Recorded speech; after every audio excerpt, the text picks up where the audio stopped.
दोस्तों नमस्कार, ये है मार्गदर्शन फॉर सिविल सर्विसेज। मैं अनुराग चौधरी। दोस्तों आज की वीडियो में हम सॉल्व करेंगे उत्तर प्रदेश अधीनस्थ सेवा चयन आयोग द्वारा आयोजित किए जाने वाले वीडियो री एग्ज़ाम यानी ग्राम विकास अधिकारी परीक्षा के लिए सामान्य जानकारी के 50 महत्वपूर्ण प्रश्नों का प्रैक्टिस सेट, जो आपके लिए बहुत ही उपयोगी है। तो आइए शुरू करते हैं आज का प्रैक्टिस सेट। पहला प्रश्न है, निम्नलिखित में से मध्य एशिया के किस शासक ने 1192 में उत्तर भारत को जीता था? ऑप्शन है आपके जलालुद्दीन मकबरनी, गजनी का महमूद, शिहाबुद्दीन मोहम्मद गोरी या चंगेज खां। तो सही उत्तर है शिहाबुद्दीन मोहम्मद गोरी। दोस्तों शांसबनी वंश के शासक शिहाबुद्दीन मोहम्मद गोरी ने भारत पर अपना पहला आक्रमण 1175 में गजनी से चलकर गोमल दर्रे से होते हुए मुल्तान पर किया था। 1178 में गुजरात आक्रमण में गोरी को चालुक्य यानी सोलंकी वंश के शासक भीम द्वितीय ने पराजित किया।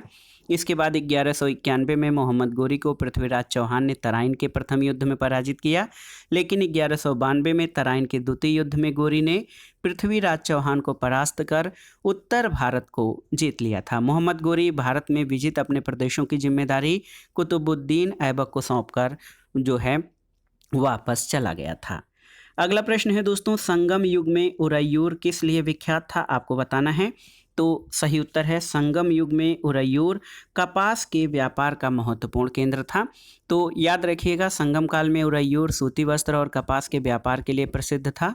उरैयूर नामक स्थान की चर्चा पेरिप्लस ऑफ द एरिथ्रियन सी में की गई है।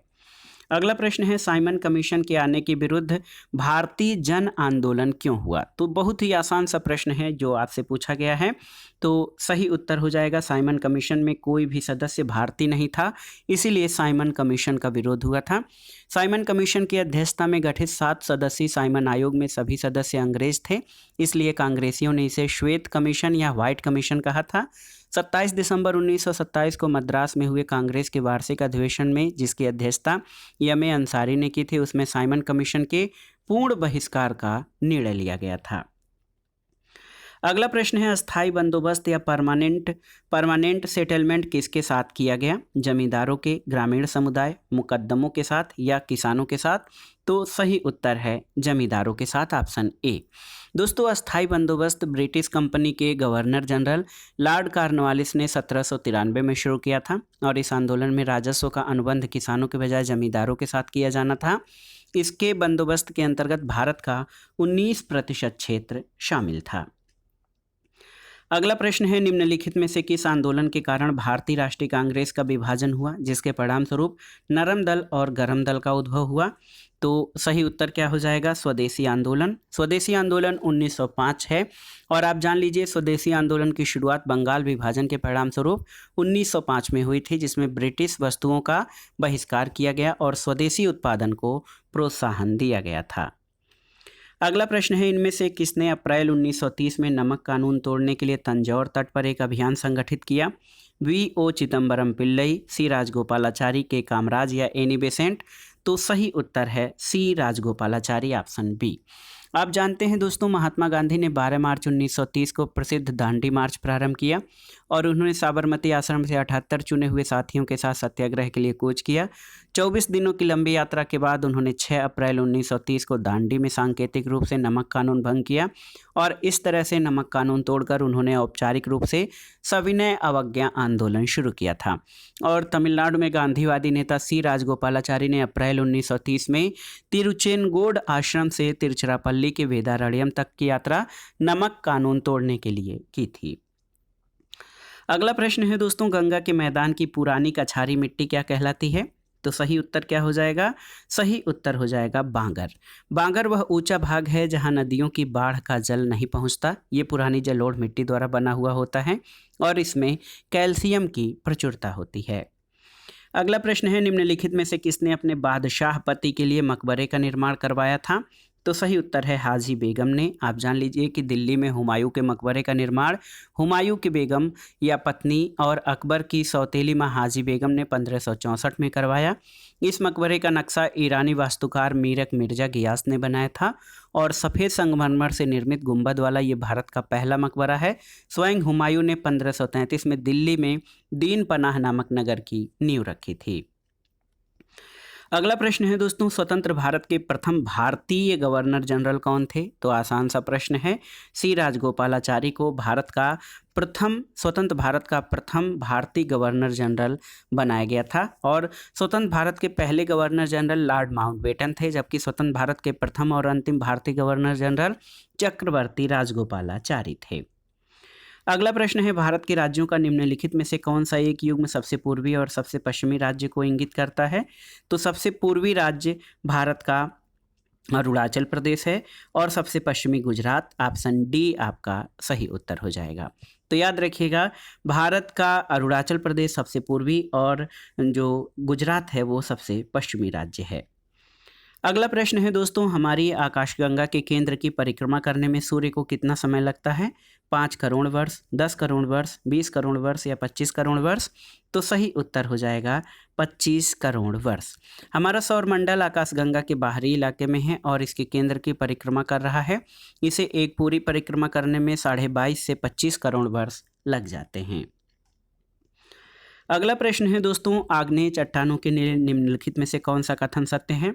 उसमें पूरा जीवाश्म बहुत कम होते हैं, वे जल के लिए सरंध्र होती हैं, वे क्रिस्टली तथा अक्रिस्टली दोनों ही होती हैं और इन चट्टानों में सिलिका नहीं होती है। तो सही उत्तर हो जाएगा आपका ऑप्शन सी, वे क्रिस्टली तथा अक्रिस्टली दोनों ही होती हैं। दोस्तों, आग्नेय चट्टानों का निर्माण पृथ्वी के आंतरिक भाग के पिघले पदार्थ मैग्मा के ठोस होने से होता है और ये चट्टानें क्रिस्टली और अक्रिस्टली दोनों ही होती हैं। अगला प्रश्न देखिए, जनसंख्या और नगरीकरण से है। दिए गए विकल्पों में किस दशक में दशकीय जनसंख्या वृद्धि दर अधिकतम थी, आपको बताना है। तो सही उत्तर है 1961 से 1971।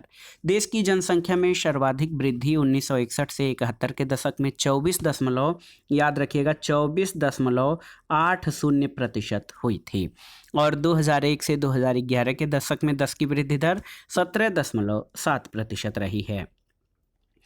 अगला प्रश्न है दोस्तों, भारत के राष्ट्रपति को ये अधिकार नहीं प्राप्त है कि वो क्षमादान करे, उच्चतम न्यायालय के न्यायाधीश को हटाए, आपातकाल की घोषणा करे और अध्यादेश जारी करे। तो इसमें देखिए, उच्चतम न्यायालय के न्यायाधीश को हटाए ये अधिकार भारत के राष्ट्रपति को नहीं है, क्योंकि उच्चतम न्यायालय के न्यायाधीश को अनुच्छेद 124(4) में दी गई प्रक्रिया के तहत हटाया जा सकता है और उन्हें केवल 2 आधारों पर साबित कदाचार और असमर्थता के आधार पर ही संसद के कुल विशेष बहुमत द्वारा हटाया जा सकता है।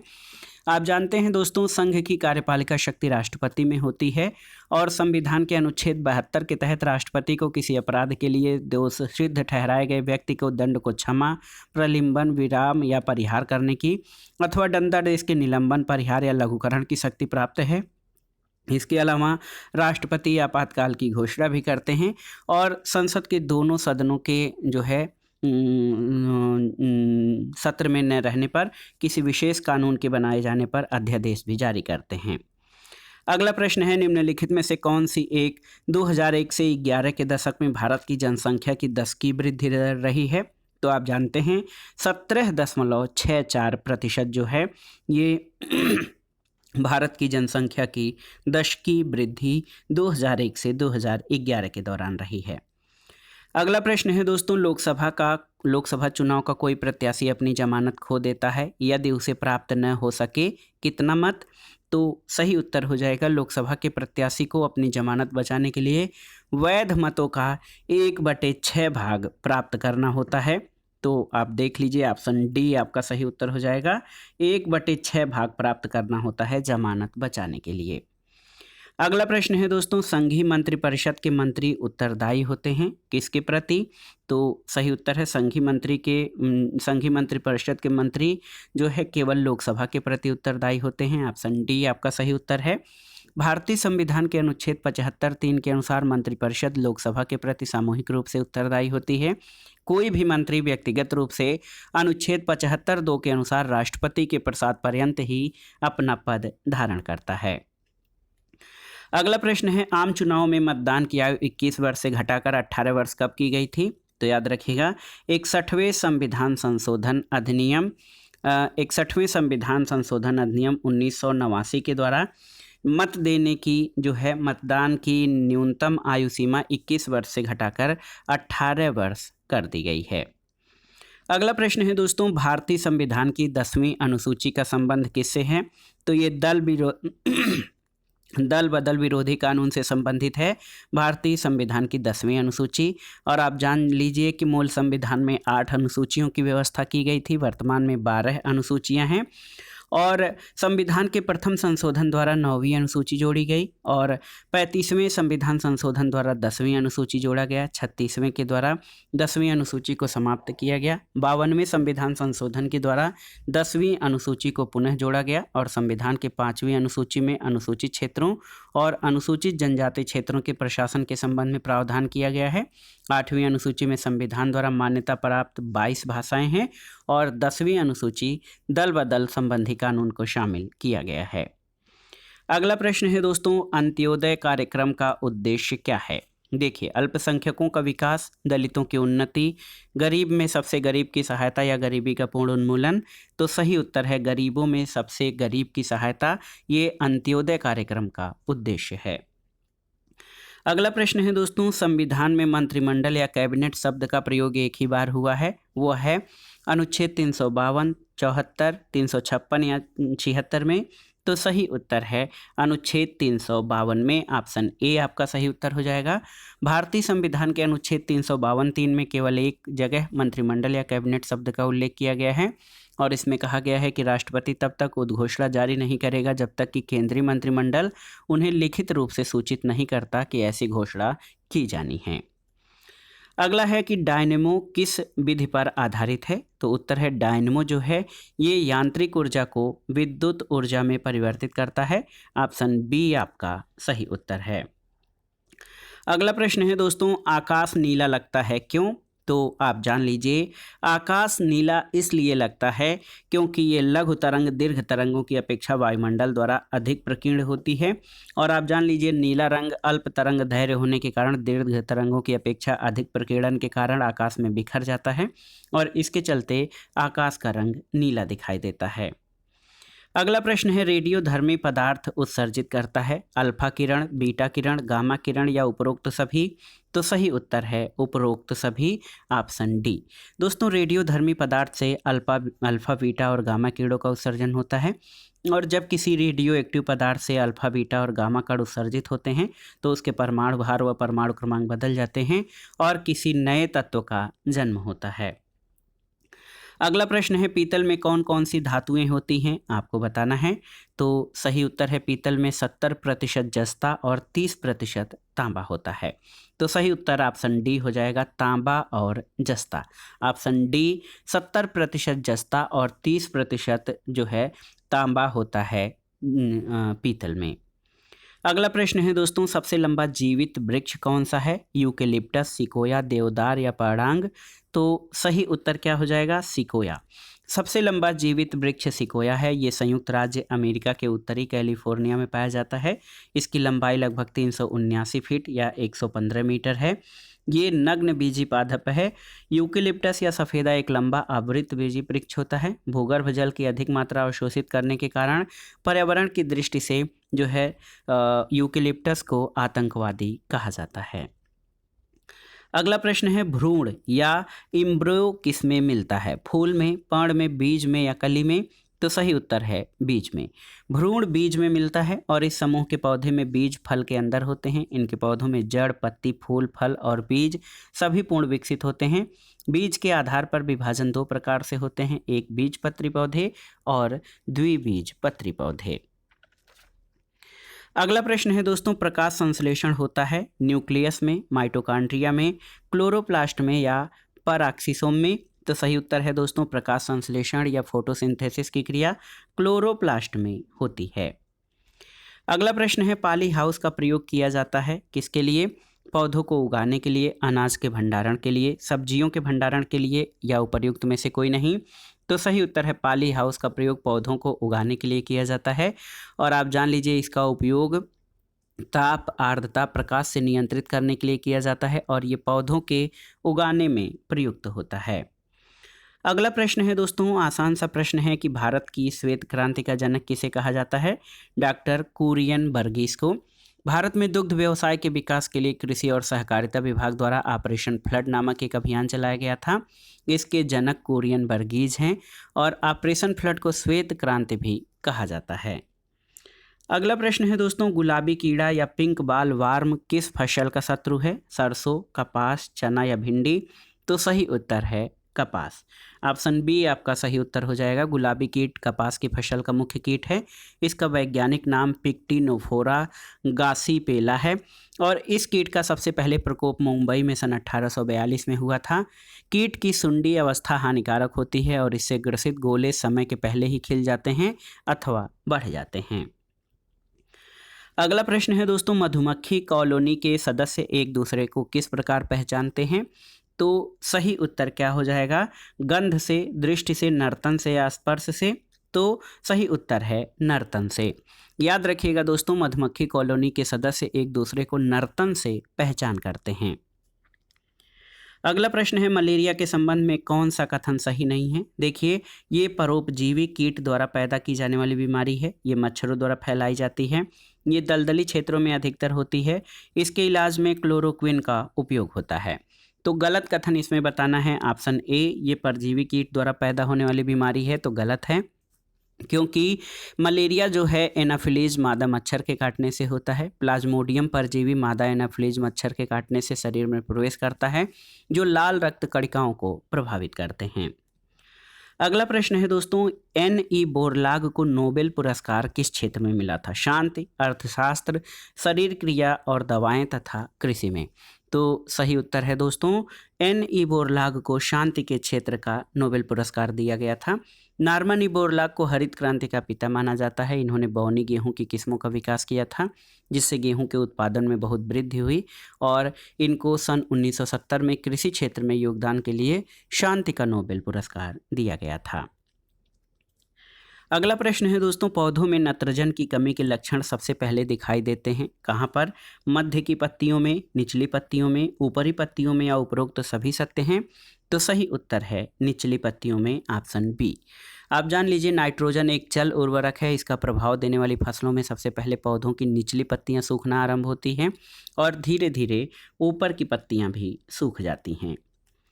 अगला प्रश्न है दोस्तों, संसार का सबसे बड़ा स्टेडियम अवस्थित है कहाँ पर? ब्राजील, चेकोस्लोवाकिया, जर्मनी या संयुक्त राज्य अमेरिका में? तो सही उत्तर है चेकोस्लोवाकिया में। दोस्तों, संसार का सबसे बड़ा स्टेडियम स्टॉकहोम स्टेडियम है, जो कि प्राग, चेकोस्लोवाकिया में स्थित है। अगला प्रश्न है, पहाड़ी मृदाएं साधारणतया होती हैं कैसी? अम्लीय, क्षारीय, उदासीन या लवणीय? तो सही उत्तर है पहाड़ी मृदाएं साधारणतया अम्लीय होती हैं और इनका रंग भूरा से धूसर, गहरा धूसर होता है। अभिक्रिया में ये अल्प अम्लीय से उदासीन होती हैं और साधारण रूप से ये चूना रहित मृदाएं होती हैं। अगला प्रश्न है, निम्न में से किस समूह के जीवों का डूबने से मृत्यु का पता लगाने में महत्व है? लाइकन, प्रोटोजोआ, साइनोजीवाणु या डायटम? तो सही उत्तर है डायटम, ऑप्शन डी। आप जान लीजिए दोस्तों, किसी भी व्यक्ति की मृत्यु पानी में डूबने से हुई है या नहीं, इसका पता डायटम परीक्षण से चलता है।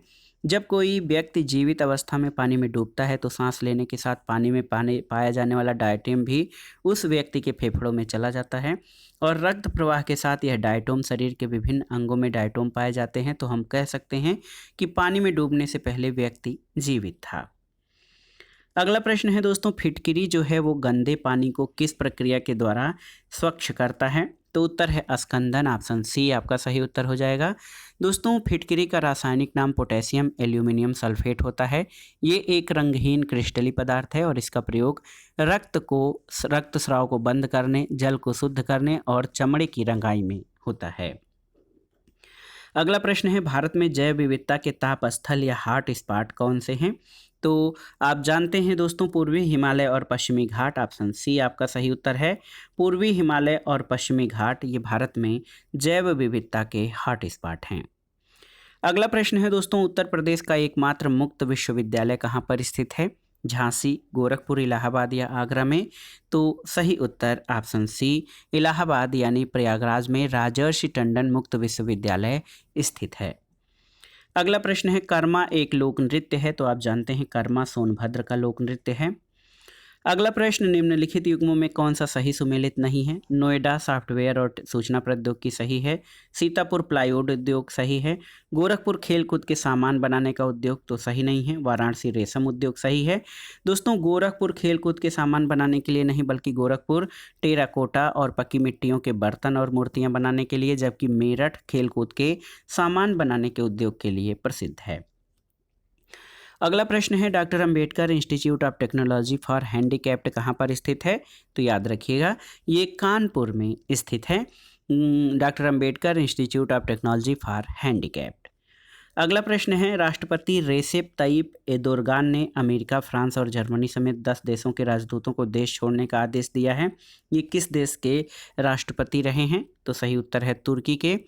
और तुर्की के राष्ट्रपति रेसेप तय्यप एर्दोगान ने अमेरिका, फ्रांस और जर्मनी समेत 10 देशों के राजदूतों को देश छोड़ने का आदेश दिया। उन्होंने तुर्की के घरेलू मामलों में दखल देने का आरोप लगाया था। अगला प्रश्न है दोस्तों, 22वें राष्ट्रमंडल खेलों का आयोजन कहाँ पर जो है किया गया? तो बर्मिंघम इंग्लैंड में। और अगला है, वह राज्य सरकार जिसने प्रदेश में Shri Dhanvantari generic medical store योजना की शुरुआत की है? तो सही उत्तर है छत्तीसगढ़।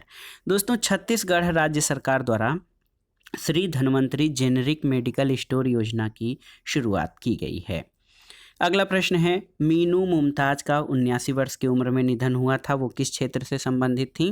तो सही उत्तर है, मीनू मुमताज जो है बॉलीवुड की दिग्गज कलाकार और कॉमेडियन महमूद की बहन थी। उनका 79 वर्ष की उम्र में निधन हुआ था और वो अभिनय के क्षेत्र से संबंधित थी। ऑप्शन बी आपका सही उत्तर है। आपको बताना है दोस्तों, अगला प्रश्न है कि पोलियो दिवस किस तिथि को मनाया जाता है? तो सही उत्तर है 24 अक्टूबर को। देखिए दोस्तों 24 अक्टूबर को विश्व पोलियो दिवस मनाया जाता है और इसका उद्देश्य पोलियो जैसी बीमारी के विषय में लोगों को जागरूक करना है। अगला प्रश्न है, किस डायरेक्टर को भारत में रूसी फिल्म महोत्सव का ब्रांड एम्बेसडर नियुक्त किया गया था? तो ये थे इम्तियाज़ अली। इम्तियाज़ अली जो कि फिल्म डायरेक्टर हैं, उनको भारत में रूसी फिल्म महोत्सव का ब्रांड एम्बेसडर नियुक्त किया गया था। तो दोस्तों ये था आज का वीडियो। उत्तर प्रदेश अधीनस्थ सेवा चयन आयोग द्वारा आयोजित किए जाने वाले ग्राम विकास अधिकारी परीक्षा के लिए ये प्रैक्टिस सेट सामान्य जानकारी अथवा सामान्य ज्ञान खंड के लिए बहुत ही उपयोगी है। आप इन प्रश्नों को तैयार कर लीजिएगा। दोस्तों वीडियो आपको कैसा लगा हमें कमेंट बॉक्स में ज़रूर बताइएगा। वीडियो को लाइक करें, शेयर करें और इस चैनल मार्गदर्शन फॉर सिविल सर्विसेज को सब्सक्राइब करें। वीडियो देखने के लिए धन्यवाद दोस्तों, नमस्कार।